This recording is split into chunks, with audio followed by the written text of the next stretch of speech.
How do I start my own RIA? That is today's question on the Transition to RIA question and answer series. It is question number 42.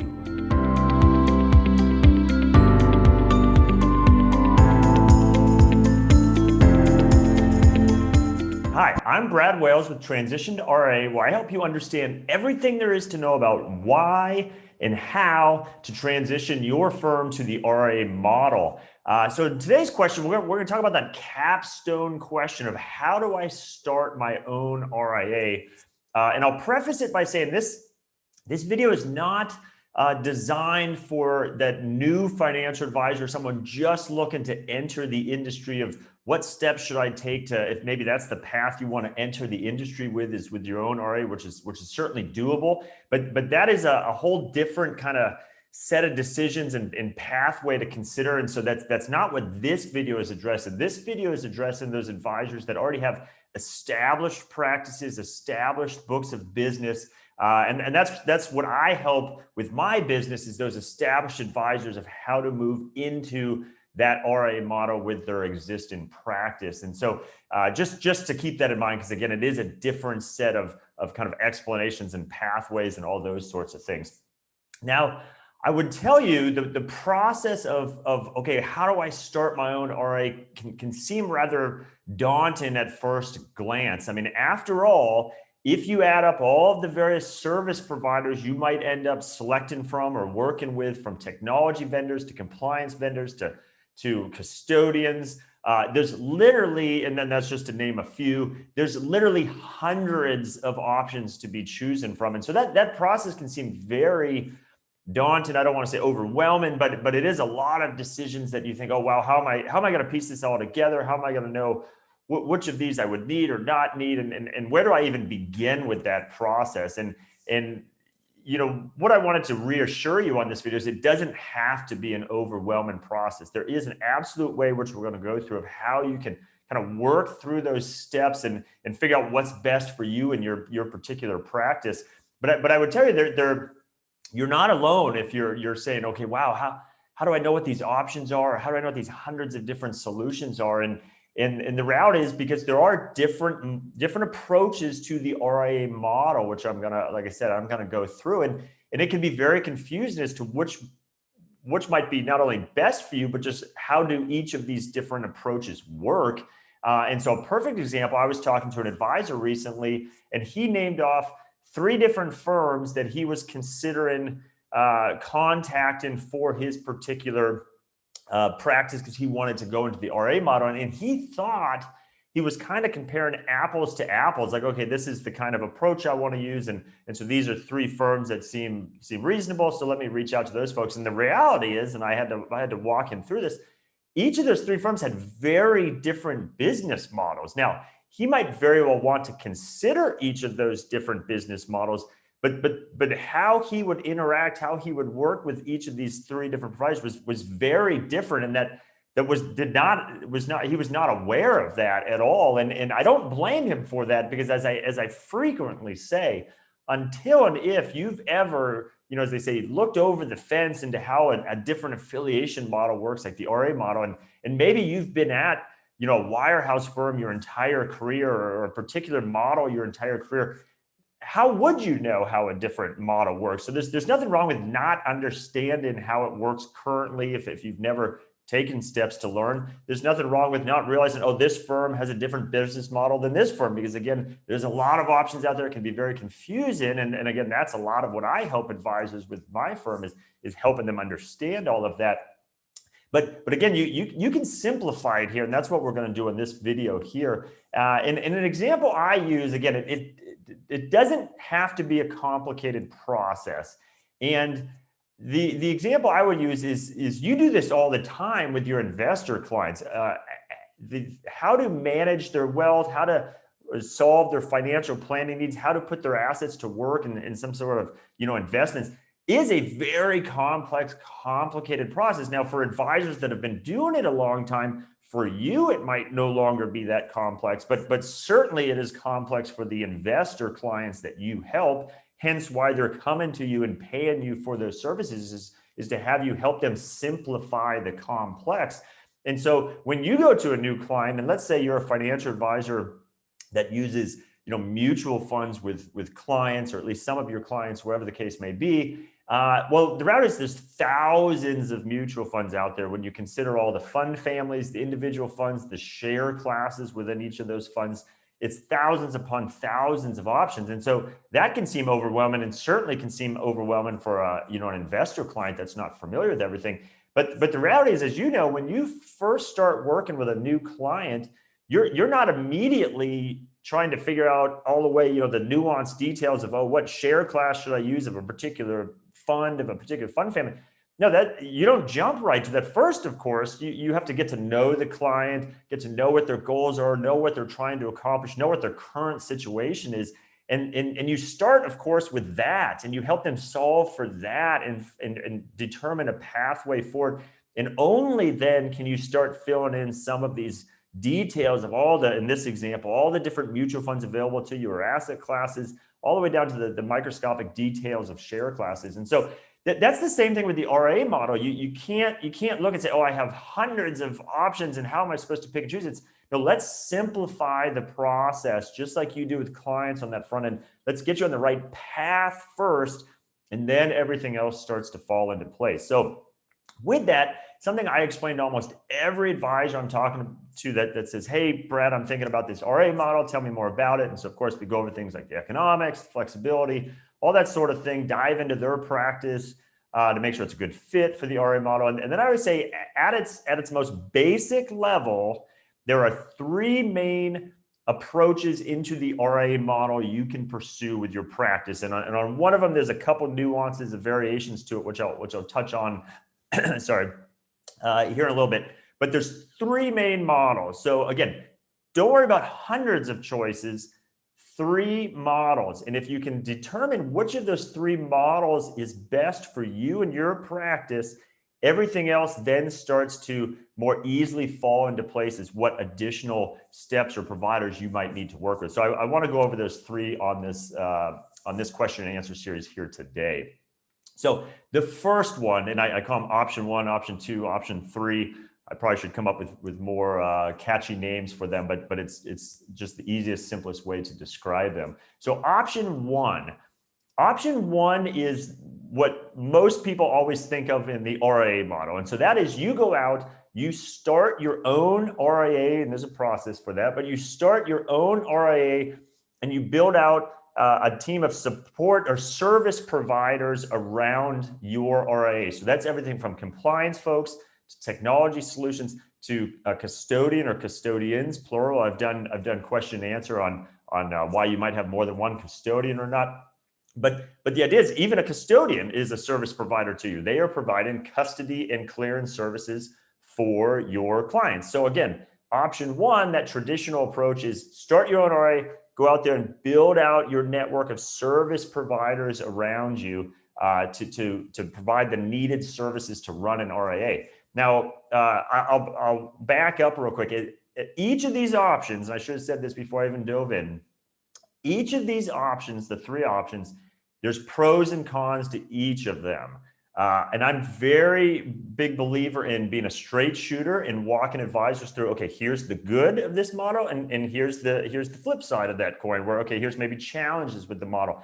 And if anyone tells you that there's some perfect solution, that's absolutely not the case. I always tell advisors, look, I'm not holding back, and on this question and answer series here, there's no golden goose that I'm going to divulge at the end of the question and answer segment here that would tell you, oh, okay, forget everything I said, here's the perfect solution. Because the reality is, kind of like anything in life, there's trade-offs. While to be able to provide certain pros for a particular solution, there might be some cons that go with it. And so it's just important for you to recognize that, to know that there's no perfect solution. Wherever you're at now certainly doesn't have a perfect solution. There's certainly pros, I hope, to where you are at now, but likewise, there's cons to go with that. So each of them, pros and cons, and it's just an idea of, hey, which is the best for you and your particular practice.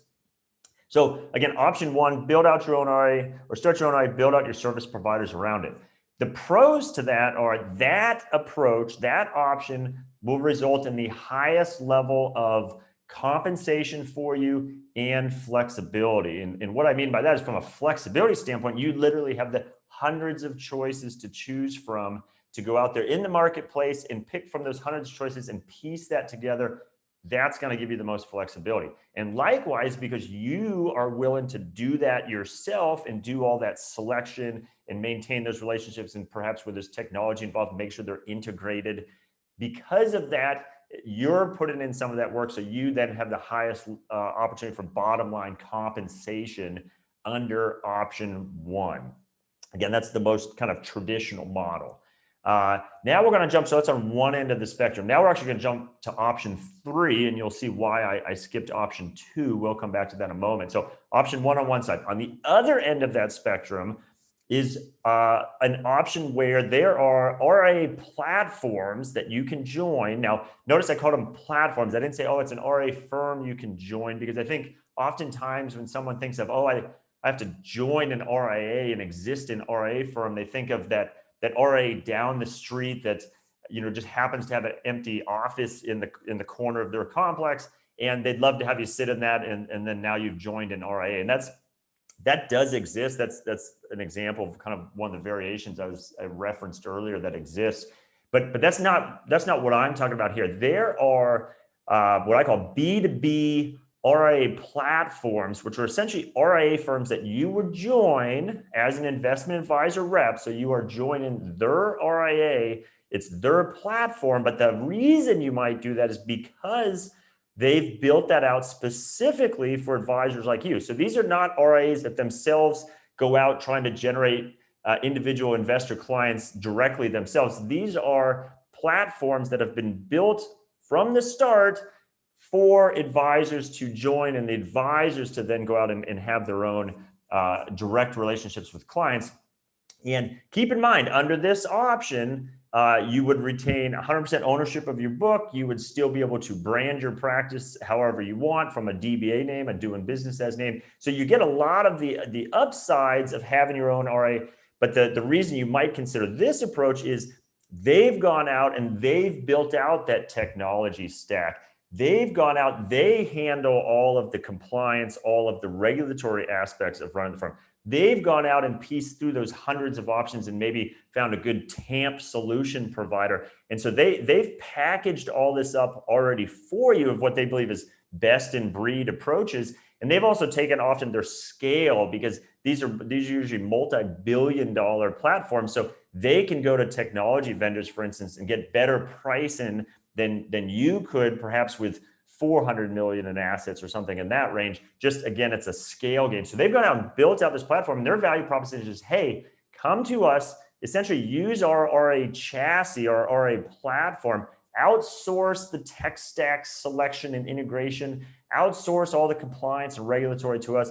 You just run your practice, you market your practice, all those sorts of things. So the pro to that is it's a lot easier to go down that path than having to start your own firm. And on an ongoing basis, you would not be responsible for managing those ongoing technology integrations. And when the occasional regulatory exam comes up, it's not your responsibility. They handle all of that. The ADV, they handle all of that. You get to just run your practice. Now, the cons of that are, again, you give up some flexibility. They've gone out and built their own tech stack. So obviously you have to like what they've built, and that's part of your due diligence on firms like this.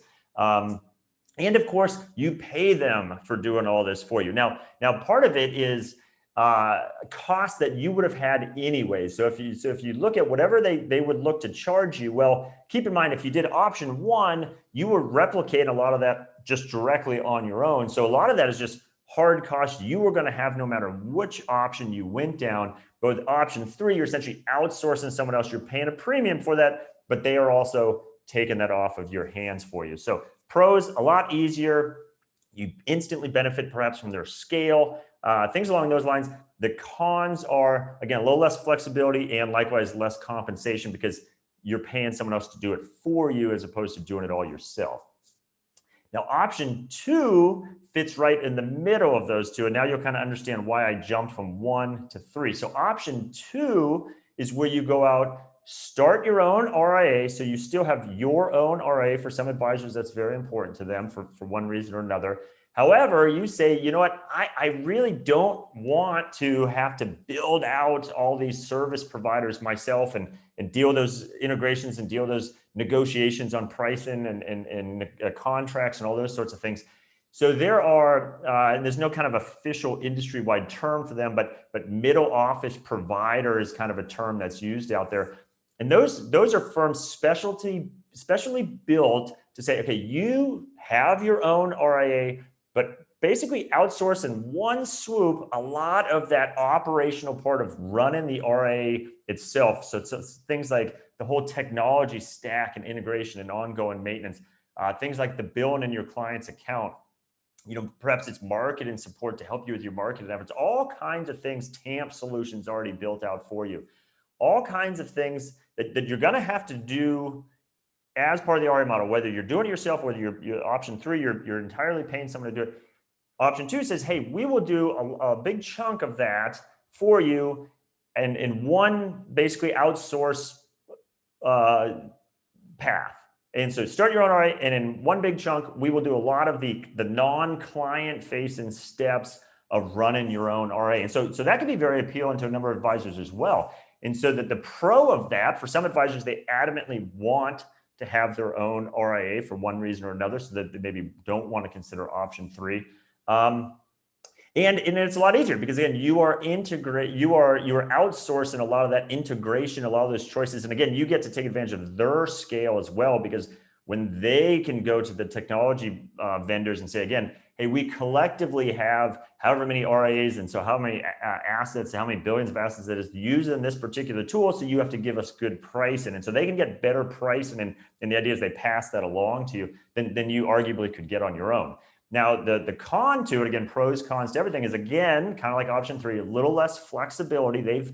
For better or worse, they've built it out for you. So you have to be comfortable with what they've built out for you. And of course, just like with option 3, you are going to pay them for having done all that for you as well. And then the final thing with option 2 is, because it is your own RIA, you still retain compliance and regulatory responsibility for your RIA, because under that model, you do retain your own RIA. Again, that's one of the big differences between option 2 and option 3. Option 2, you're outsourcing a lot of that non-client facing aspects to run in your firm, but retaining the compliance and regulatory responsibility. Option 3, you're taking that even a step further and say, okay, I don't want to do that either. I'd rather outsource that to someone else. So options 1, 2, and 3, all doable. And if you might say, hey, which is the best one of the 3, Brad? Which one should I pick? There is no the best of the 3. I've talked to plenty of advisors, and I walk them through this, and plenty of advisors choose 1 or 2 or 3 or other cases. Usually they want to look at, say, 2 of the 3 options after they kind of understand all this. But there is no best option. It's entirely dependent on the individual circumstances of the advisor team that's looking to go into the RIA model, and what they want to accomplish with their practice, what they want to be responsible for, and then looking at those 3 options. So I'll give you an example of how it can be widely different. I'm working with one team that is absolutely enthusiastic, passionate about building out their own technology stack. They love the idea of going out to the universe of available solutions, technology solutions, and picking and choosing and integrating and building out themselves. They love that. They're going to want to go with option 1 because that is the option that enables them to do that. Whereas there's other advisors that say, I don't want anything to do with that. Technology integrations and negotiations, all that, I don't want anything to do with that. And for that advisor, option 2 and option 3 then become more appealing. So there is no, again, best solution. It's based on what the individual advisor or team specifically wants to accomplish. So in a nutshell, and I've gone through it at a high level, and let me come back. I did say there was a variation. So option 3, which is these RIA platforms you can join, there is kind of a variation from that there are additional RIA options out there of where you can join them, but they don't necessarily fit the exact description I gave. And these are options that maybe you become technically a W-2 employee of their firm, or you are required to brand under their name and things like that. And there's some wonderful options out there, and there's some reasons you might want to choose each of those. However, each of those are very unique, specific offerings with unique and different value propositions. So it doesn't fit nicely into this kind of 3-model consideration. But I always point it out to advisors that I'm talking to when, okay, let's understand option 3, these RIA platforms. And most folks I come across find that appeal of how it's positioned, how you can have your own brand, your own ownership. But there are reasons certain advisors might want to explore one of those other variations as well. As an example, perhaps you are later in your career and you are in part need of a longer term succession solution. Well, one of these providers might be able to provide that perfectly for you because of their specific value proposition, their specific circumstances. So there are other providers that don't meet that perfect definition of option 3 as I described it. So I do want to acknowledge that they're there. I do talk to advisors about it, but it doesn't fit as easily into the 3-model approach. I guess you could argue it's a 4th model, but again, it's very unique. Each of those options out there. Happy to talk to anyone that wants to explore those because they do exist. Some great solutions, but they are quite unique. So to wrap up, the idea again, you don't have to be intimidated by the hundreds of options out there. You first just have to say, hey, which of these models works best for me? Let me fully understand how they work, the pros and cons of each of them, and do that at a generic level. You don't even need to worry about, okay, which specific providers necessarily offer them just yet. Because you first have to say, okay, what works best for me in my practice and what I want to accomplish going forward in the RIA model. So once you can figure out which of these approaches, which of these options works best for you, then you start saying, okay, whether it's option 1, option 2, option 3, maybe you want to look at 2 of the 3 options or whatnot. Then you say, okay, who are the providers out there in the space that can provide me with a solution for each of those? And so then you start looking at that next level of decisions and considerations. And so there's some great firms across all the spectrums to be looking at.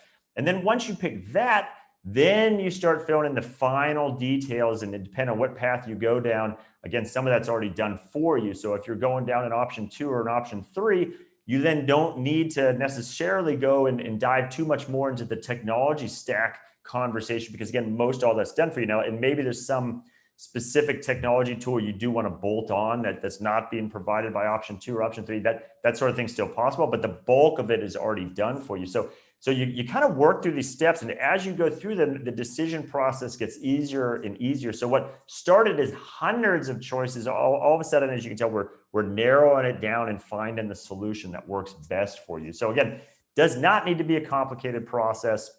You just have to start at the top and work through the steps and work through what's specifically best for you. And that's what I do all the time with advisors, help them walk through this. So, like I said, my name is Brad Wales with Transition to RIA, and as noted, this kind of conversation is what I do all day long with advisors. Say, the advisors come to me, they say, hey, I want to go into this RIA model. How does it work? Walk them through the economics. I walk them through the flexibility. I answer countless questions they may have, and then we start talking about this exact conversation of, okay, what do your options look like and what might be a good fit for you? And that's a very in-depth conversation, because I've covered a number of the pros and cons and different nuances to these models here, but clearly there's a lot more to it, and it's dependent on the specific circumstances of an advisor. So those conversations usually do get quite detailed, but at the end of the day, it's a very simple process as long as you go through it in this particular order that I've talked about here. So if you're not already there, head on over to transitiontoria.com. That's my website. You can find all kinds of videos, podcasts, white papers I've done to better help you understand everything there is to know about the RIA model. And then on there, you can easily and quickly schedule a time to have a one-on-one conversation with me. I call it a discovery call. Well, I will walk you through this exact thing as it relates to your specific circumstances. So almost every page has a link, but certainly at the top is a contact link. Click on that. You can instantly and easily schedule time to have that conversation. Look forward to chatting with you about that. So I hope you found value on today's question and answer, and I'll see you on the next one.